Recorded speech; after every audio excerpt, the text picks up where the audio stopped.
Dear friends, welcome to my career my future, the team of expert counsellors. देखिए, आज एक बहुत बड़ा दिन था एमबीबीएस की काउंसलिंग को लेकर। मेडिकल के स्टूडेंट्स के लिए जो नीट में अपीयर हुए थे, आपको पता है कि एक इशू चल रहा था कि नीट दोबारा होगा क्या नहीं होगा। इसके ऊपर आज सुप्रीम कोर्ट में बहस हुई। तो हम बहुत शॉर्ट फॉर्म में, क्रिस्पी फॉर्म में आपको उस बहस के जो कंटेंट थे वो आपसे शेयर कर रहे हैं, ताकि एक अच्छे तरीके से पॉइंट को समझ सकें। तो सुप्रीम कोर्ट ने सबसे पहले एक बात जो कही वो ये कही कि हमें किस सूरत में हम जो है इसका रीनीट जो होगा वो किस सूरत में हो सकता है, मोटे मोटे पॉइंट्स में। बाकी डिटेल्ड रिपोर्ट्स फैक्ट्स को समझने के बाद इस पर डिसीजन लिया जाएगा। किन सूरतों में हो सकता है? अगर सिस्टमेटिक लेवल से जो है या इसमें पेपर लीक हुआ है तब हो सकता है, और अगर पूरे integrity of the entire exam जो है वो विशेष हुई है, वो डिस्टर्ब हुई है, तब हो सकता है। या इसके साथ साथ जो इसमें बेनिफिशरीज थे, जिनको फ़ायदा मिला है, उनको अगर आइडेंटिफाई करना मुश्किल है, उनको सेग्रीगेट करना मुश्किल है, तो ऐसे में कोई चारा नहीं है, रीनीट होगा ही होगा। और लेकिन रीनीट किस हालत में नहीं होगा? रीनीट उस हालत में नहीं होगा जब इसके स्पेक्ट्रम को समझा जाए, और जब बेनिफिशरीज को हम आइडेंटिफाई कर पाएँ कि इतने लोगों को इसका बेनिफिट मिला है, उनको आइडेंटिफाई किया जाए, उनको सजा दी जाए। सो ऐसे केसेस में दोबारा 23 लाख बच्चों को दोबारा एग्जाम में बिठाना, एक रिगरस स्टेप से प्रोसेस में से निकालना, कॉस्ट को देखते हुए, आगे एडमिशन का जो पॉइंट है, जो टाइम है, उसको डिले करते हुए करना पड़ेगा। इन सबको समझते हुए तो रीनीट करना शायद सही नहीं होगा। सो ये कहा। लेकिन इसके साथ साथ फिर सुप्रीम कोर्ट ने एनटीए को ये डायरेक्शन दी कि आपको 11 तारीख को, अब अगली डेट है 11 तारीख की, 11 जुलाई की। सो आपको 11 जुलाई से पहले 10 तारीख को आपने एक एफिडेविट देना है। उस एफिडेविट में आपने जो चीज़ें सबमिट करनी है, उसमें एक तो आपने ये बताना है कि जो 3 एस्पेक्ट्स आपने कवर करने हैं कि नेचर ऑफ लीक किस तरह का था, प्लेसेस ऑफ लीक जो थी वो क्या थी, और lag of time between leak and conduct of exam, कि आपको कब लगा कि एग्ज़ाम जो क्वेश्चन पेपर है वो लीक हुआ है, और उसके और एग्ज़ाम कंडक्ट होने के बीच में कितना टाइम था, ताकि ये पता लग पाए कि सोशल मीडिया के थ्रू या और कौन से थ्रू किस चीज़ों से ये लीक हुआ है और कितने हाथों में ये पेपर पहुँचा है। सो इसकी एक रिपोर्ट जो है एनटीए को फाइल करने को कहा गया, और the manner in which paper were leak simulated. So किस मैनर में ये पेपर लीक हुआ, ये भी एक पॉइंट समझने की बहुत ज़रूरत है कि क्या टेलीग्राम से या व्हाट्सएप से कैसे लीक हुआ। सो ये चीज़ें भी समझने की है कि या इंडिविजुअली किसी आदमी के पास पेपर आया था, उसी ने इसको कुछ बच्चों को लीक करवा दिया या समझा दिया। सो ये सारी चीज़ें एनटीए को जो है वो फाइल करनी है अपने एफिडेविट के अंदर। और इसके साथ साथ जो सीबीआई की जो इंक्वायरी चल रही है, सीबीआई को अप टू डेट अपनी जो स्टेटस रिपोर्ट है एज ऑन डेट वो भी फाइल करनी होगी 11 तारीख तक। तो ये पॉइंट जो है एनटीए को बोले गए। इसके साथ साथ एनटीए को ये भी बोले गए कि जो बेनिफिशरी से उनको आइडेंटिफाई करने के लिए क्या क्या स्टेप उठाए गए, ये पॉइंट भी बोले गए।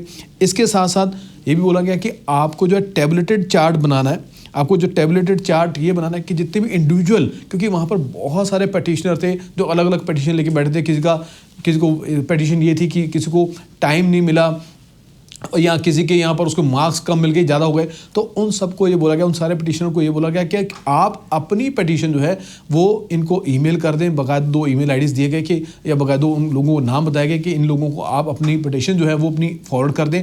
और एनटी को बोला गया कि आपको इन जो पटिशन्स हैं इनके ऊपर भी आपको एक टेबुलेशन फॉर्म में आपको इनके रिस्पांस फाइल करने हैं, ताकि इन पटिशन को भी उस दिन जो है 11 जुलाई को एक एक करके डिस्पोज ऑफ किया जा सके, एड्रेस किया जाए। इंडिविजुअल को भी हमें नहीं छोड़ना है, राइट। इसके साथ साथ कई लोगों ने ये भी बोला कि जो री विंडो की बात जब हम करें कि भी दोबारा री विंडो क्यों ओपन की गई नीट के रजिस्ट्रेशन के लिए, कुछ बच्चों को चांस देने के लिए की गई, डेलिबरेटली की गई, तो सुप्रीम कोर्ट ने इस पॉइंट को खारिज कर दिया कि इसके ऊपर डिस्कस करने का कोई फ़ायदा नहीं। कि अगर हम ज़्यादा लोगों को इंक्लूड करना चाहते हैं एग्ज़ाम के अंदर तो उसको पॉजिटिव वे में सोचा जाए, तो इसलिए उस पॉइंट को उन्होंने खारिज कर दिया।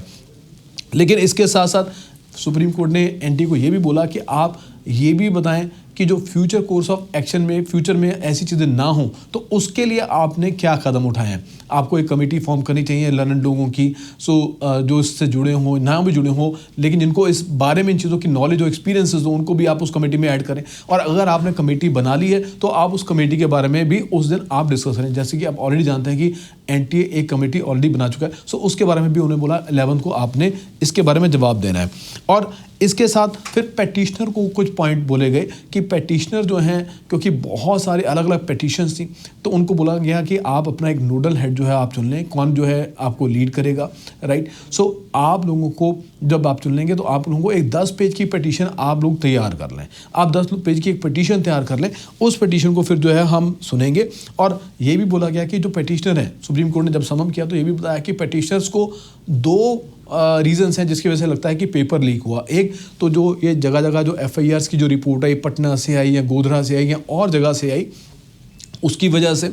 और दूसरा इसके साथ जो बहुत बड़ी बात जो है जिसकी वजह से पिटीशनर्स को सबको लगता है कि पेपर लीक हुआ, कि जब पिछले सालों के अंदर जब 720 लाने वाले बच्चे कहीं पर 2 कहीं पर 1 ऐसे नंबर्स आ रहे थे, तो 2024 में 67 स्टूडेंट्स का इतना 720 आउट ऑफ 720 आ जाना, ये अपने आप में एक इस तरफ इशारा करता है कि कहीं ना कहीं पेपर लीक हुआ है, या बच्चों के बहुत ज़्यादा टॉप के मार्क्स आ जाना, तो ये भी एक लीक करता है। फिर इसी के ऊपर सुप्रीम कोर्ट ने ये भी कहा कि अगर NTA को ये बोला कि आपको चाहिए कि आपके पास कोई अगर डाटा एनालिटिक्स की टीम है, आप उससे डाटा एनालाइज करवाएं, एक डाटा एनालिसिस करवाएं कि पिछले सालों के मुकाबले में इस साल कितने बच्चों के रैंक्स ऊपर आए हैं, कैसे रैंक्स ऊपर आए, किस किस कैटेगरी में, किस किस स्लैब में कितने पिछले साल के मुकाबले में ज़्यादा बच्चों के स्कोर आए हैं। और ये भी बोला कि आप इस चीज़ को भी एनालाइज करें कि जो बच्चे टॉप स्कोरर हैं उनका ये भी देखें कि क्या 12th के अंदर उनके 12th में भी अच्छे स्कोर हैं, या 12th में तो बहुत कम मार्क्स हैं और पता लगा नीट के अंदर ही बहुत अच्छे हैं। But at the same time